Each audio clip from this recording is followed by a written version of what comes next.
Pessoal, este artigo que eu mostro em tela é um relato de caso. Esse relato de caso foi a respeito do uso da tomografia de emissão de pósitrons para diferenciar tumor de lesão infecciosa em um paciente pediátrico. Bem, o que caracteriza um relato de caso?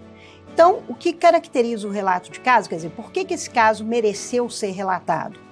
Porque ele traz alguns aspectos que são peculiares ao caso. Primeiro, o uso da tomografia por emissão de pósitrons é uma coisa relativamente recente e aqui com uma finalidade que não era muito usual na época que esse relato de caso foi publicado, que é para diferenciar uma lesão tumoral de um processo infeccioso num paciente pediátrico com câncer.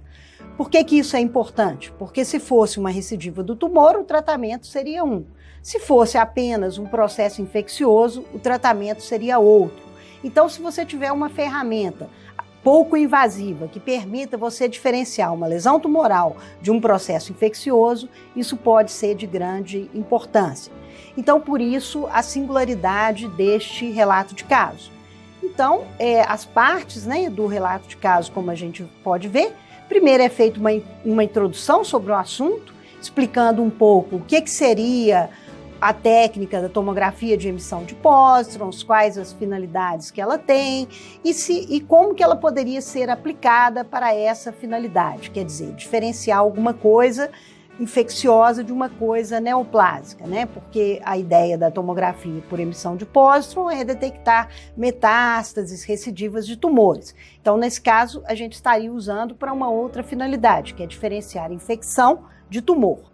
Então, é descrito com detalhes o caso da paciente, que é uma menina de 6 anos de idade, com um quadro de febre e neutropenia, onde foi usado ultrassom abdominal, que mostrou algumas lesões presentes no baço, em que havia dúvida se aquelas lesões eram por uma infecção fúngica, se eram abscessos fúngicos, ou se aquilo poderia ser atividade tumoral, poderia ser metástase do tumor. Então, na hora que a paciente fez a tomografia por emissão de pósitron, isso foi bem diferenciado. Na realidade, essas lesões foram mais sugestivas de serem a candidíase disseminada do que uma recidiva do tumor. Então, isso basicamente é a história desse artigo. Então, a introdução explica um pouquinho o uso da tomografia de emissão de pósitrons, qual que é a finalidade dela.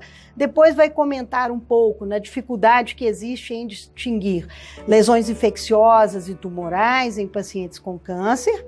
E, finalmente, vai mostrar os resultados do estudo que permitiram a diferenciação desse tipo de lesão, ilustrando com algumas fotos obtidas no exame, mostrando como que apareciam as lesões esplênicas nessa paciente e quais as características de imagem que permitiram que elas fossem caracterizadas como lesões infecciosas e não neoplásicas, Então, mostra claramente isso, Depois comenta-se o desfecho do caso, que a paciente tratou para essa fungemia e apresentou uma regressão dessas lesões e, finalmente, na conclusão, na discussão do trabalho, é comentado um pouco sobre o uso desse método para a finalidade descrita nesse relato de caso.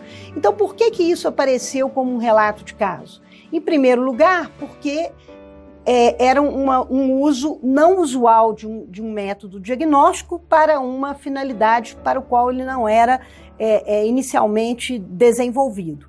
E esse uso foi bem sucedido, foi possível comprovar por meio do desfecho do caso, de outros métodos que de fato foi o que ocorreu. Então esse caso merecia um relato, porque através desse método foi possível distinguir uma lesão infecciosa de uma lesão tumoral, e isso trouxe um benefício para o caso em questão e podendo ser utilizado em outros casos de pacientes com cânceres que apresentem dúvida entre lesões tumorais e lesões infecciosas. Daí o interesse desse relato de caso. Agora, é claro que por meio desse relato de caso, ninguém é capaz de recomendar essa técnica para essa finalidade. Isso é apenas uma evidência preliminar, uma sugestão de que a técnica pode auxiliar na diferenciação.